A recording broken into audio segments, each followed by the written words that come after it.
Bonjour à toutes et à tous. Je vous invite à vous installer, à regagner vos places.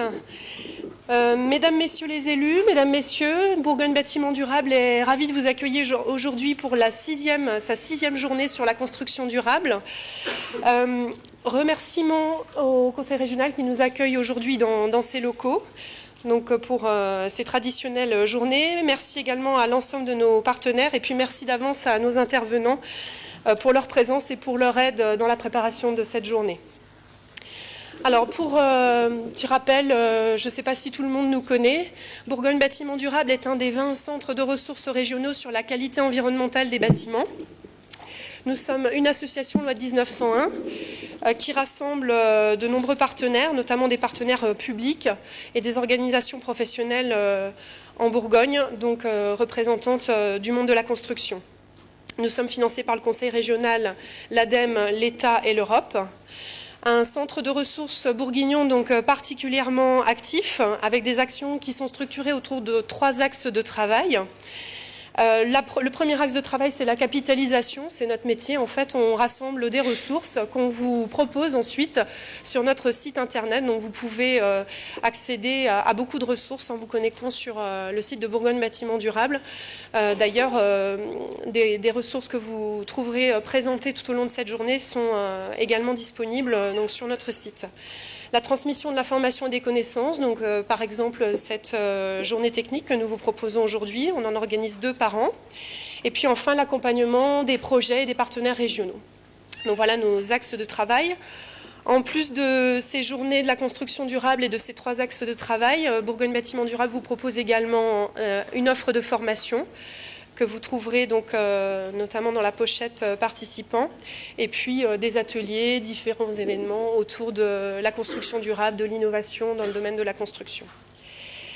Alors, vous avez pu donc regarder peut-être le dossier participant, donc à l'intérieur duquel vous trouvez bien sûr la liste des participants, le programme, la publication qui s'intitule « Les cahiers de la construction durable en Bourgogne », donc sur la revitalisation des centres-villes et villages, donc qui est la 6e publication que nous éditons. Et puis on vous a mis en bonus les cahiers de la construction durable consacrés à la rénovation énergétique du patrimoine bâti des collectivités, donc qui avait été édité lors d'une précédente journée, la 3e du nom. Donc voilà, on a décidé de vous en faire bénéficier aussi, puisque les thèmes sont un petit peu liés à la journée d'aujourd'hui. Alors on vous a concocté un programme assez dense, il n'y aura pas de pause ce matin. Je ne vais pas redérouler le programme, vous le voyez s'afficher, puis vous l'avez dans votre dossier. Un programme assez dense avec ce matin des interventions. Alors on va planter le décor ce matin. On aura donc des présentations qui se succéderont. Et puis cet après-midi, donc, on aura des tables rondes pour pouvoir un peu plus rentrer dans le concret. On laissera une grande place aux échanges. Donc n'hésitez pas à préparer des questions, à réagir, puisque nous solliciterons donc, vos remarques, interventions, questions pour dynamiser cette journée. Je redonnerai tout à l'heure des précisions sur le fonctionnement des micros, parce qu'il y a un fonctionnement un petit peu particulier. Donc voilà, faites attention au fonctionnement des micros, puisque quand vous prendrez la parole, il y a un micro qui circulera dans la salle. Il faut bien que vous fassiez attention aux micros qui vous sont proposés pour intervenir, de bien éteindre. Je reviendrai sur ces points-là. Sans plus attendre, je vais laisser la parole à Jérôme Durin pour un premier discours d'introduction. Jérôme Durin, vous êtes conseiller régional en charge de l'aménagement du territoire. Vous êtes également sénateur de Saône-et-Loire. Je vous laisse la parole pour un discours d'introduction. Merci, bonjour à tous. Je vais commencer par saluer le président de Bourgogne Bâtiment Durable, Pierre Terrier, Myriam Normand, directrice régionale de l'ADEME. Et puis vous accueillir toutes et tous ici au Conseil régional en lieu et place de François Patria, qui est retenu par d'autres obligations et qui m'a demandé d'ouvrir cette journée. Les sujets que vous allez aborder aujourd'hui, ils sont au cœur des problématiques territoriales. les récentes campagnes municipales, les projets municipaux, le plan de charge des élus qui sont sortis des élections en début d'année 2014, l'actualité récente, les problématiques autour de la loi ALUR, la transition énergétique, tout cela concourt à mettre ces quelques questions que vous allez travailler aujourd'hui sur vos bureaux et dans le quotidien de vos équipes municipales et de vos équipes techniques. La région elle-même est très investie sur cette question du bâtiment durable et puis de l'aménagement des centres-villes et des villages. D'ailleurs, le SRAT que nous venons d'adopter le 24 novembre dernier a posé cette question comme une question centrale. On constate partout en Bourgogne que les centres se vident. C'est vrai pour les centres-villes, ça nous concerne moins aujourd'hui, mais plus particulièrement pour les centres des villages. Les questions d'étalement urbain, de densification, des problématiques de dents creuses, qui répondent à ce joli nom de dents creuses, sont des sujets que vous traitez régulièrement. Et du coup, la région est très investie sur les réponses à apporter à cette problématique nouvelle. Alors, on a déjà travaillé au Conseil régional sur ces questions depuis assez longtemps. Sur la question des bâtiments durables, il y a eu des aides éco-conditionnées pour le logement social, il y a eu des appels à projets, bâtiments basse consommation, il y a eu des politiques de formation. Et puis il y a surtout, depuis le 15 janvier 2013, un plan des bâtiments de demain avec 52 actions qui visent à ériger cette problématique, ce sujet, en priorité régionale. Alors il s'agit évidemment de réduire la précarité énergétique, dont on sait qu'elle est de plus en plus importante, de contribuer à lutter contre le changement climatique, et tout cela dans une logique de création d'activités économiques. Il s'agit aussi de répondre aux priorités d'aménagement du territoire en Bourgogne, et c'est le sujet sur lequel le SRAT, schéma régional d'aménagement de développement durable du territoire, s'est attaché à fixer quelques priorités. On a trois grandes orientations dans ce schéma régional d'aménagement et de développement durable du territoire. La première, c'est de conforter une orientation d'aménagement qui soit polycentrique. Alors c'est presque aussi poétique que la dent creuse de tout à l'heure. En gros, ça veut dire quoi? Ça veut dire qu'on n'est pas une région qui est organisée autour d'un centre autour duquel tout graviterait. On est une région qui fonctionne bien parce qu'elle a partout un maillage de territoires, de petits bourgs, de petites villes, qui organise la vie des gens, qui organise des services à la population, et que si on veut que la région Bourgogne continue à bien fonctionner, il faut qu'on favorise l'équilibre harmonieux entre ces différents centres. Deuxième sujet et deuxième orientation du SRAT, c'est la question de vivre, habiter et travailler en Bourgogne. Pourquoi cette formulation? Parce qu'on sait que la démographie bourguignonne n'est pas une des plus favorables. À l'inverse même, on a une population qui vieillit. On a des populations jeunes qui ont tendance à s'échapper de notre territoire. Et dans cette perspective-là, il faut évidemment de l'activité, il faut évidemment des services pour conforter l'attractivité de notre région, mais il faut aussi et surtout une offre de logement qui corresponde aux besoins des populations qu'on souhaite soit garder, soit attirer en Bourgogne. Et les questions que vous allez aborder aujourd'hui, du coup, ont une résonance très particulière en matière d'attractivité du territoire, puisque le type d'habitat qu'on sera en capacité de fournir, de produire et de proposer à de nouveaux arrivants en Bourgogne est déterminant pour l'attractivité régionale. Troisième sujet, c'est la question de la gouvernance de nos territoires. Et le SRAT a posé qu'il fallait une gouvernance qui soit évidemment démocratique, mais très partagée, très élargie, à de nouvelles échelles. On est dans une logique finalement de dézoomage. On était sur des pilotages stratégiques locaux. On est passé aux intercos, les pays ont pris l'importance. Il nous semble qu'il faut qu'on ait en Bourgogne une gouvernance stratégique qui soit assez large, assez partagée, pour que sur des sujets aussi complexes que ceux-là, on puisse apporter les réponses les plus efficaces, les plus pertinentes vis-à-vis des Bourguignons et de leurs besoins. Donc du coup, ces 3 sujets du SRAT, ils se retrouvent dans le programme de la journée. Dans le volet habitat, puisque notre SRAT dispose d'un volet habitat spécifique, et qu'on espère bien pouvoir, avec l'appui de l'ensemble des acteurs bourguignons, conforter ces questions et progresser dans le sens d'une Bourgogne qui soit dynamique en tout point de son territoire, avec un parc de logements qui soit adapté aux besoins des populations, rénovés et qui s'inscrivent dans cette logique de durabilité que nous attendons tous.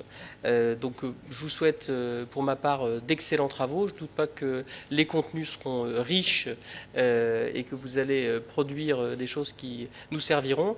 D'ores et déjà, la région est prête à intégrer un certain nombre de ces prescriptions à venir dans ces politiques. On annoncera d'ailleurs dès le début de l'année 2015 de nouvelles modalités d'intervention dans les territoires. En tout cas, vous savez que la région est à vos côtés pour contribuer à transformer ce beau territoire dans une logique durable qui est celle que nous attendons tous et qui saura attirer de nouvelles populations en Bourgogne. Merci.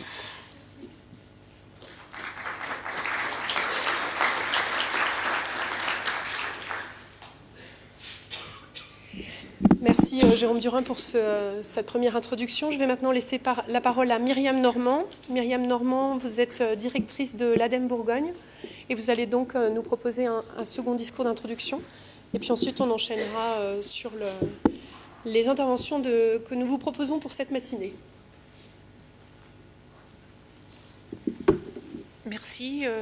Bonjour à toutes et à tous, Monsieur le Vice-président, Monsieur le Président de BBD, Mesdames et Messieurs les élus, Monsieur le Président du CICECO, et toutes les personnes que je n'ai pas saluées aujourd'hui, je vous salue. Je suis vraiment très heureuse, une fois de plus, de travailler sur ce sujet de la réhabilitation des centres-villes et des villages. Et aujourd'hui, sur cette journée, ce qui m'interpelle et ce qui peut aussi vous interpeller, c'est qu'on parle de l'urbain et du rural. Et donc, on est vraiment sur une approche territoriale très large et on met toute la question du quartier, de la commune, au cœur de ces préoccupations. Alors, des préoccupations qui sont essentielles pour vous, les élus. Et donc, aujourd'hui, avec cette journée technique, on espère vous donner un certain nombre de pistes, peut-être faire évoluer vos réflexions sur la dynamique dans vos collectivités, que ce soit à la fois sur des quartiers, sur des lotissements, mais également dans des communes, de façon à régler ou à avancer sur un certain nombre de questions qui se posent, à la fois sur des questions de vacances, de désertification, mais également de patrimoine à réhabiliter. Alors quand on parle de patrimoine, souvent on parle de bâtiments, mais on va aussi parler d'espace public, puisque ce sujet est également la question du cadre de vie et du habiter ensemble et de vivre mieux ensemble de façon à donner une nouvelle dynamique, mais surtout à quelque part stabiliser, voire attirer de nouvelles populations. Et il me semble que ce patrimoine pourra être un outil qui constituera la colonne vertébrale d'un projet de redynamisation, voire d'évolution d'un projet de ville ou de village. Donc dans les pistes de réflexion, moi ce qui me semble aussi important sur cette journée, qui sera consacrée à des éléments de diagnostic et de contexte, ça c'est vraiment un élément important, je pense que vous le pressentez tous, que des problématiques sont communes et puis que parfois on ne sait pas trop comment prendre la question. Et l'élément de retour d'expérience est un élément majeur à mon sens pour faire avancer les choses. Et puis, il y a un certain nombre d'outils qui sont disponibles aujourd'hui, qui sont encore trop souvent méconnus. On parle de tous les outils d'urbanisme, de la loi SRU, et puis il y a un certain nombre d'autres outils qui sont encore peu pratiqués. Et je saluais le président du CICECO parce que toute la question d'extension des réseaux et de l'instruction des permis de construire peut être aussi un outil de lutte contre l'étalement urbain. Indirectement, mais c'en est un. Et il est souvent peu cité parce qu'on le prend souvent comme une question d'extension de réseau et pas une question d'aménagement du territoire. Et cette journée, je pense, va vous permettre d'amener un nouvel éclairage sur des projets qui sont en cours d'élaboration, ou parfois peut-être en cours de réalisation, mais qui vont peut-être permettre de les revisiter de façon à mener plus de réponses. Ce qui me semble aussi important, c'est que le diagnostic sur ces sujets doit être multicritère avec toutes les composantes, à la fois pour l'intercommunalité et la commune, pour les habitants d'abord, mais également pour toute la question de l'activité économique qui est aujourd'hui une question assez essentielle dans notre société. Sur ces dimensions et approches multicritères, je ne les citerai pas toutes. Moi, il me semble qu'il y a les questions sociales, donc du cadre de vie, l'accès aux services, la question de l'habitat et de la mobilité qui sont intrinsèquement liées puisqu'elles vont permettre aux ménages d'améliorer et de diminuer leurs charges, voire parfois de les dégrader, et donc ouvrir à la question de la vulnérabilité et de la précarité, notamment énergétique. Elles sont vraiment indissociables. Les questions environnementales, sur la lutte contre l'étalement urbain, sur la préservation des espaces naturels et agricoles, sur l'utilisation de matériaux locaux, mais aujourd'hui on parle aussi d'économie circulaire. Parfois on a des pépites qu'on considère aujourd'hui des déchets, mais qui peuvent devenir des matières premières pour faire avancer un projet. Les questions architecturales, conservation du patrimoine, conservation de l'histoire, valorisation de l'histoire et de la culture d'un village, d'un quartier, des éléments symboliques qui mettent en évidence un quartier ou un village. Et puis les questions économiques, bien évidemment. Je parle tout de suite de l'économie circulaire, mais également avoir un travail sur l'offre et la demande de façon à favoriser une activité économique, voire créer de nouvelles filières dans des collectivités, des territoires qui sont aujourd'hui en difficulté. Il ne faut pas, je dirais à mon sens, oublier, vous êtes en majorité des élus ou des maîtres d'œuvre, voire des architectes. Aujourd'hui, la question, c'est aussi de se concerter avec la population qui, aujourd'hui, est en capacité de proposer des solutions et souvent de contribuer à la réalisation du projet et à l'enrichir. Ça me semble un élément également important dans la conduite de projet. En ce qui concerne l'ADEME, qui est en partenariat avec le Conseil régional, mais également avec des services de l'État et un certain nombre de collectivités ici présentes, cette question de l'approche intégrée, qui pour nous est un élément essentiel, portera sur l'aménagement, sur cette question de densification, qui va permettre également d'avoir des économies sur les infrastructures, sur la question de l'habitat, et notamment au-delà de la performance sur le couple loyer plus charge, avoir un habitat sain, de qualité, et notamment en termes de choix des matériaux et d'entretien de ces bâtiments. Sur la question également de la mobilité, comme je le disais, sur les déplacements domicile-travail et puis sur les modes alternatifs aux déplacements. Comme vous le savez, nous avons un contrat de plan avec le Conseil régional et donc aujourd'hui nous sommes en discussion sur le futur contrat de plan État-région. Et la transition énergétique et écologique est un élément important de ce contrat de plan. Mais ça fait depuis plusieurs années que nous travaillons ensemble sur la question de la réhabilitation, de l'animation des territoires. Et aujourd'hui, nous sommes dans une perspective de massification. Bien sûr, il y a toujours le droit à l'expérimentation. La massification et l'innovation vont de pair. En 2014, nous avions encore lancé un certain nombre de démarches, notamment en direction de l'habitat et de l'habitat collectif, avec le coach CoPro, donc, qui est un outil de conduite de projet dans l'habitat collectif. 2015, ce sera encore de nouvelles perspectives et de renforcement de nos réseaux, et notamment sur la politique de rénovation massive de l'habitat. Alors, pas forcément sur des aides à l'investissement, puisqu'il existe un certain nombre d'outils, mais surtout sur la facilitation et le montage de projets. Et donc, c'est un sujet avec lequel nous nous concertons entre l'État, bien évidemment, le Conseil régional et l'ADEME. Une de nos préoccupations, c'est d'avoir une écoute, mais une réponse très concrète. Qu'on ne soit pas, je dirais, dans des lignes un peu intellectuelles, mais de façon à être à l'écoute à la fois de la population, mais également de vous, maires, maîtres d'œuvre, architectes et entreprises. Je vous remercie.